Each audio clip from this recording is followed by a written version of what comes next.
Assalamualaikum warahmatullahi wabarakatuh. Puji syukur kehadirat Allah Subhanahu wa Ta'ala atas berkat dan rahmatnya lah sehingga kita diberi kesehatan serta keselamatan. Tak lupa salam serta salawat kita haturkan kepada baginda Rasulullah SAW, Nabi yang telah mengantar manusia dari alam kegelapan menuju alam yang terang benderang seperti saat sekarang ini. Baiklah, saya akan mempresentasikan proposal metode penelitian agribisnis.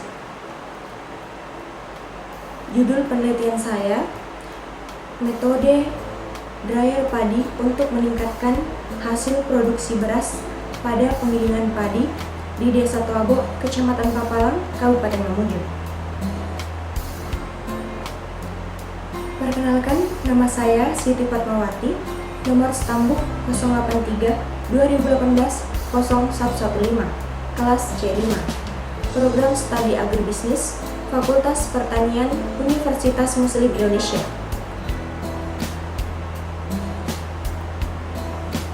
Yang melatar belakangi dari penelitian ini, Indonesia merupakan negara yang berkependudukannya sebagian besar adalah petani, salah satunya adalah petani padi. Perlakuan pasca panen padi meliputi panen, perontokan, pengeringan, penyimpanan, penggilingan, dan penyesohan. Salah satu penanganan pasca panen bijian adalah pengeringan. Pengeringan merupakan mengurangi sejumlah massa air dari dalam bahan.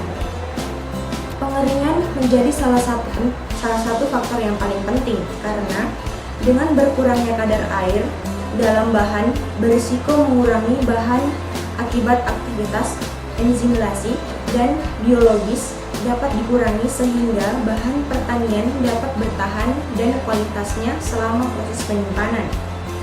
Pengeringan gabah oleh petani biasanya dengan cara konvensional, yaitu penjemuran dengan menggunakan cahaya matahari di lapangan terbuka. Pengeringan dengan cara ini memiliki banyak kerugian, diantaranya tergantung pada faktor cuaca. Faktor pengeringan gabah menggunakan alat pengeringan memerlukan energi yang sangat besar karena menggunakan energi listrik dan bahan bakar. Cara yang dapat dilakukan untuk proses pengeringan dengan biaya yang murah adalah dengan menggunakan energi surya atau matahari dan biomasa sebagai sumber energi pengeringan.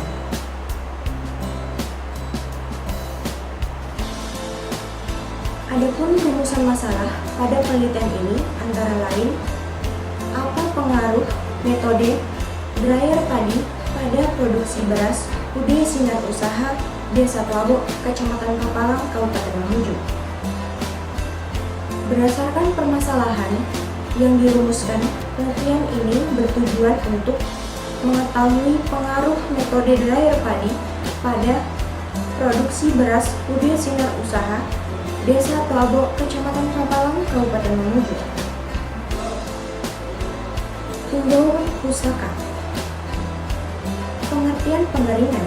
Pengeringan adalah proses perpindahan massa air atau pelarut lainnya dari suatu zat padat atau semi padat dengan menggunakan penguapan. Menyatakan proses pengeringan adalah proses pengambilan atau penurunan kadar air sampai batas tertentu sehingga dapat memperlanjut laju kerusakan biji-bijian akibat biologis dan kimia. Pengurangan kadar air dalam suatu bahan akan mengurangi aktivitas air yang terkandung dalam bahan sehingga umur simpan bahan menjadi tahan lama. Pengeringan rotary dryer. Rotary dryer adalah jenis pengeringan industri yang digunakan untuk mengurangi dan meminimalkan kadar air dari bahan yang ditangani dengan membawanya ke dalam kotak langsung dengan gas yang dipanaskan.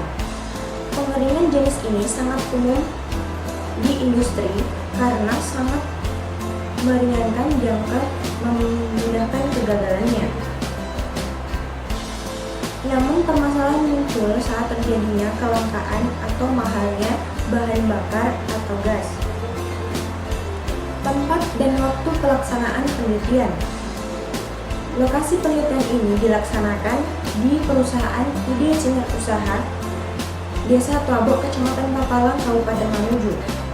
Untuk menentukan lokasi, dilaksanakan dengan pertimbangan bahwa UD Sinar Usaha merupakan salah satu tempat yang memiliki metode pengeringan menggunakan dryer yang ada di Kabupaten Mamuju. Penelitian ini direncanakan berlangsung mulai dari bulan Mei sampai bulan Juni 2021.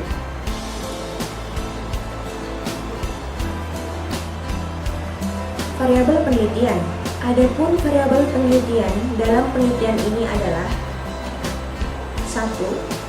Sumber daya manusia. Tenaga kerja adalah para pekerja yang bekerja untuk menyelesaikan pekerjaan guna menghasilkan barang dan jasa, baik memenuhi kebutuhan sendiri maupun kebutuhan masyarakat.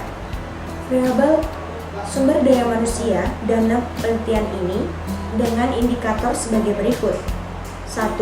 Jumlah tenaga kerja. 2. Alokasi waktu. 3. Tingkat pendidikan. Permodalan. Modal adalah dana yang digunakan untuk membiayai operasional perusahaan dalam proses produksi. Variabel permodalan dalam penelitian ini dengan indikator sebagai berikut. 1. Nilai modal kerja. Yang kedua, sumber modal. Teknik analisis data. Analisis data adalah proses pengatur urutan data, mengorganisasikan ke dalam suatu pola, kategori, dan satu uraian dasar. Dengan demikian, maka data-data yang lebih mudah dibaca dan disimpulkan. Data adalah sebagai proses yang merincikan usaha secara formal untuk menentukan tema dan merumuskan hipotesis atau ide, seperti yang disarankan, dan sebagai usaha untuk memberikan bantuan dan tema pada hipotesis. Jika dikaji, pada dasarnya definisi pertama lebih mengorganisasikan data, sedangkan yang kedua lebih menekankan maksud dan tujuan analisis data.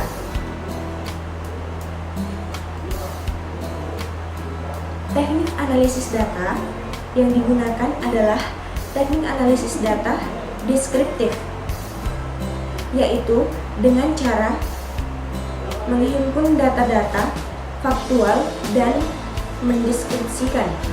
Adapun teknik analisis data sebagai berikut. 1. Pengumpulan data.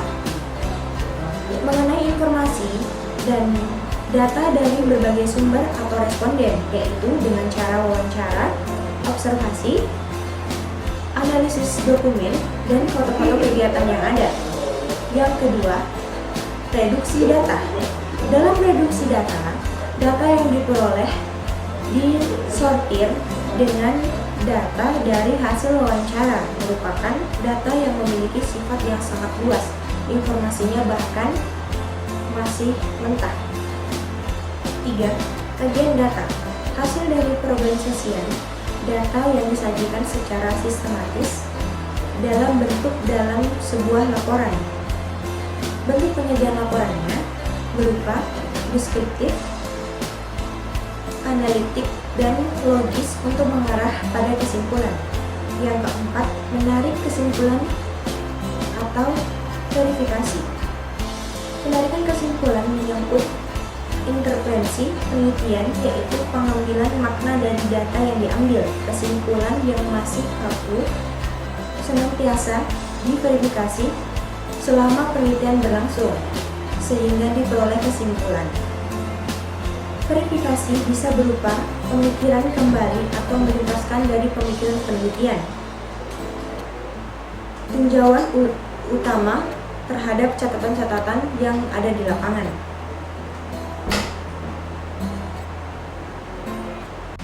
Baik, itu tadi penjelasan dari proposal penelitian saya. Lebih dan kurangnya mohon dimaafkan. Wabillahi taufiq wal hidayah. Wassalamualaikum warahmatullahi wabarakatuh.